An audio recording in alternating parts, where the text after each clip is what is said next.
peace, be still. Find peace, be still. Find peace, be still. Doasm, namaste.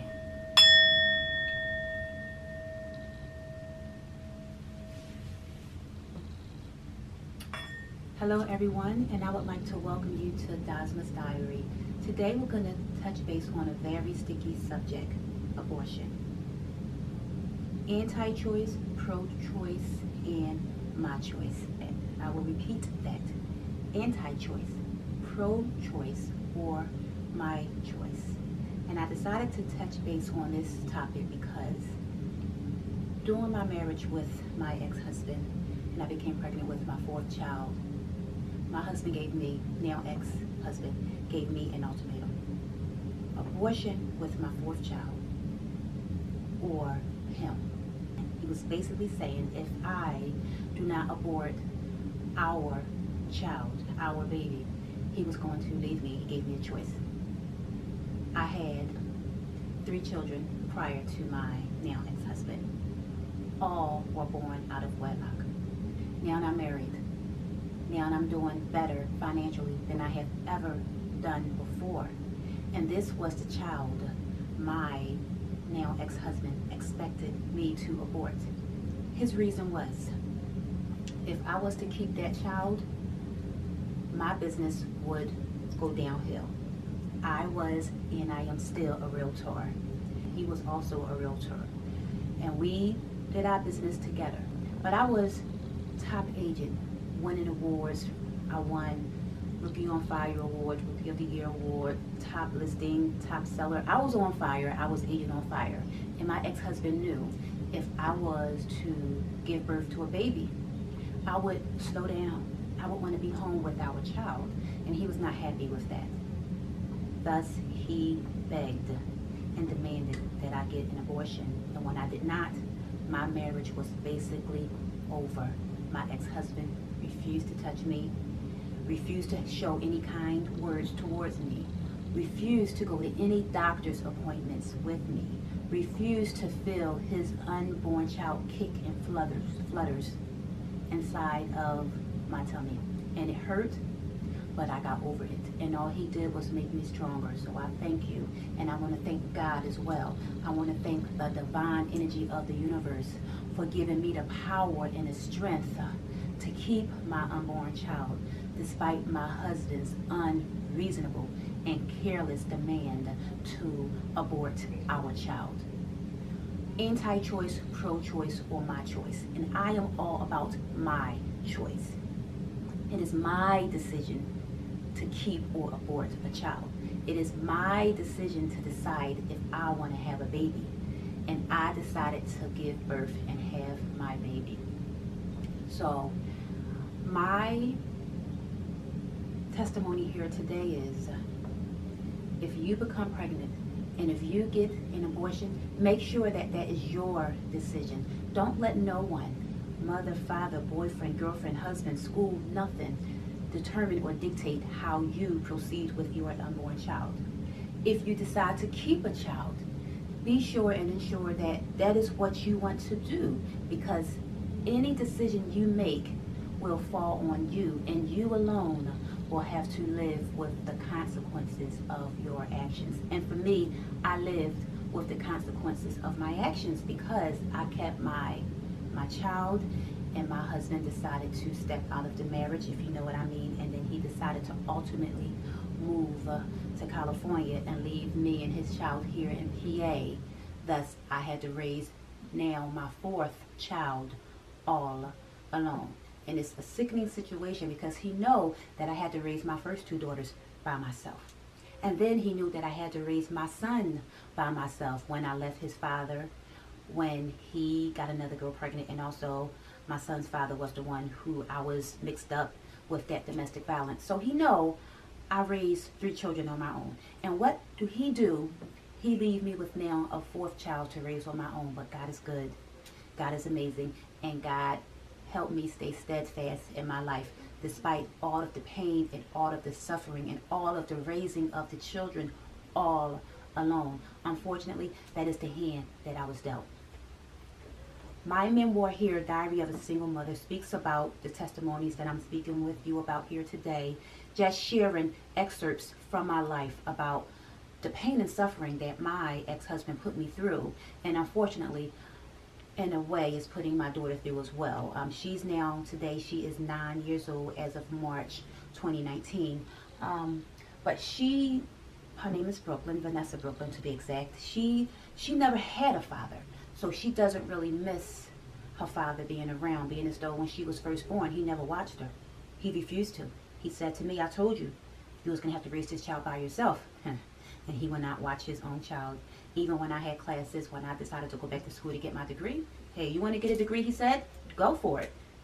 Not in those words because he wasn't supportive, but basically go for it. But I'm not going to help you, and I am not going to watch our child while you go to school. But I thank God that my younger children are now grown, and they were able to help me out as I finally pursued something that I wanted to do, which was go back to school and get a very much needed college education. So yes, Brooklyn is here today.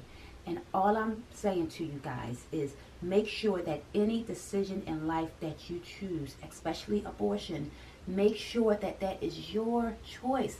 If you have a baby, love it. Be there for it. Do for that child, and don't let that child suffer. Change your life, change your mind, change your way to make sure and ensure that you are a good parent. If you decide to get an abortion, make sure that that is your decision. Don't get an abortion because a man says, hey, abort that baby, or I'm leaving you. Because guess what? Chances are he don't really love you, and he will leave you anyway, and you'll find yourself babyless and now boyfriendless. And I have seen people try to commit suicide when they are faced with these type of situations. So again, I ask you and I pray to you to make your decisions for you and for no one else, because again, I reiterate, you and you alone will have to deal with the consequences. And before I close this brief excerpt about a very sticky subject, abortion, anti, pro, but I'm saying my choice, that is my term. This is my choice. My choice abortion, because it is your choice. My ex-husband, when he moved to California, he decided to start a family with someone else. Yes, he did. And the girlfriend that he chose had a daughter that was only a couple years older than our daughter. Can you believe that? So now here he is in California helping his new girlfriend raise her child, while I am here in PA raising our child alone. Not really alone, because I had God, and I also had my children who helped me raise my child.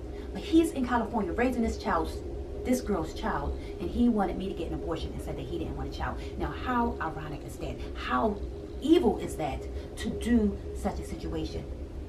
And push come to shove, can you imagine if I would have gotten an abortion with my baby? We know that the relationship would not have worked. I repeat, we know if I would have gotten an abortion, the relationship with my husband would not have worked, because I would not have been able to deal and live with the consequences that I have done, because I really wanted that child. I have never had an abortion. I was pregnant 4 times and I have 4 children. But for those who do get an abortion, that is their choice, and I will never judge them, because it's not my decision to say who should or should not keep a child. But listen to this. My daughter, she was like 7, 8 years old. My ex-husband comes to PA and decides, my ex-husband comes to PA and decides to tell our baby that he has another baby with his girlfriend. Can you believe that? He wanted me to get an abortion. What do? He go and he moved to California and get some other chick, I'm going to call her chick, go get some other chick pregnant. And who in their right mind will get pregnant and have a child by someone who they don't even know? And start a family with someone they never even met, their other child. So this just goes to show the type of people that he's dealing with and the type of person that he is. But that's my opinion about the situation, and that's my anger coming out right there. So forgive me, I am human, but my daughter deserves better.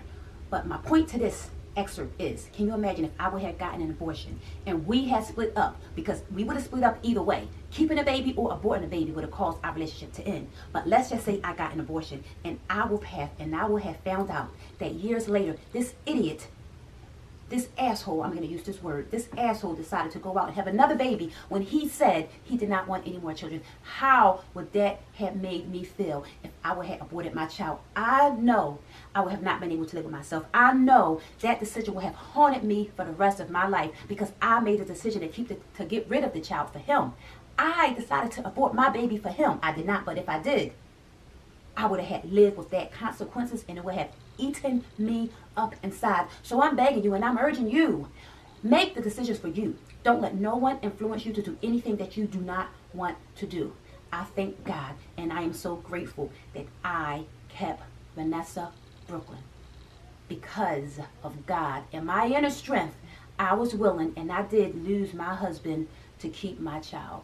She, Vanessa Brooklyn, is my godsend. And if having her cost me to lose my husband, well, she was worth the sacrifice because he wasn't a sacrifice.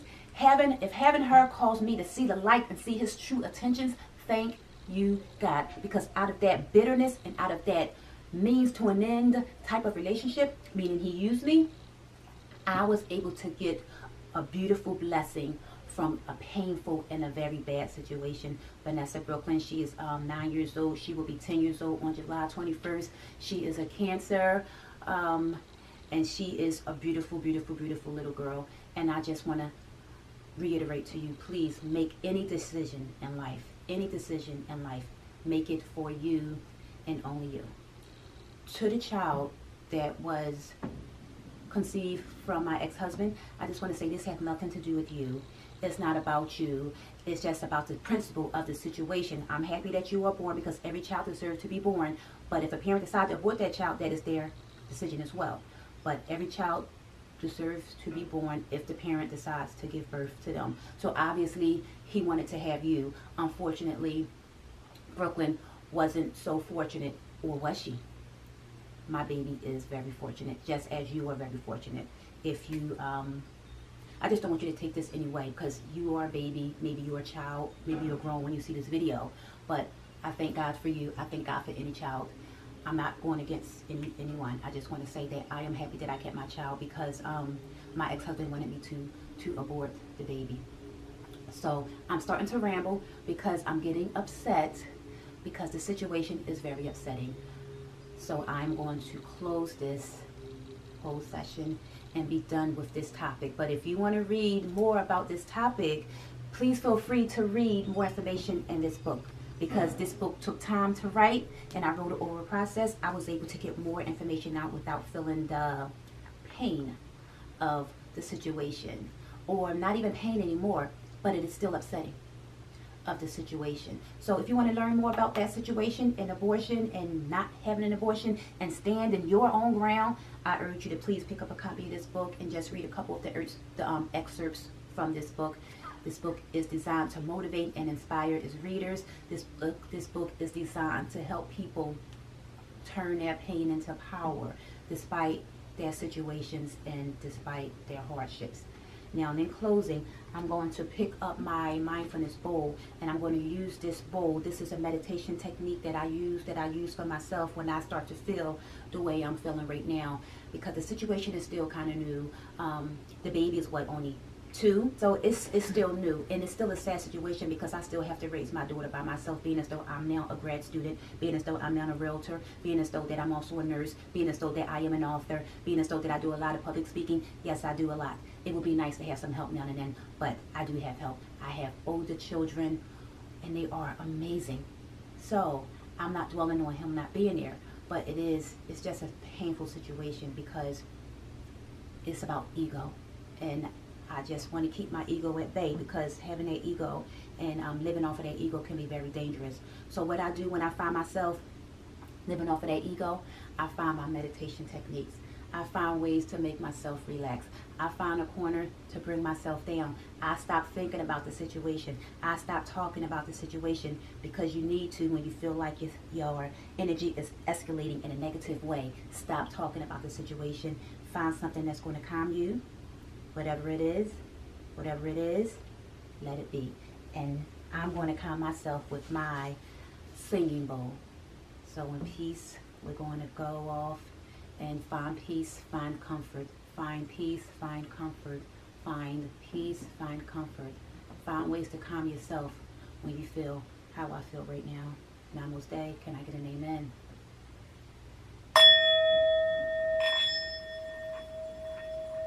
Find comfort, find peace. Find comfort, find peace. Find comfort, find peace. For this is living, for this is healing, for this is life. Namaste. Amen.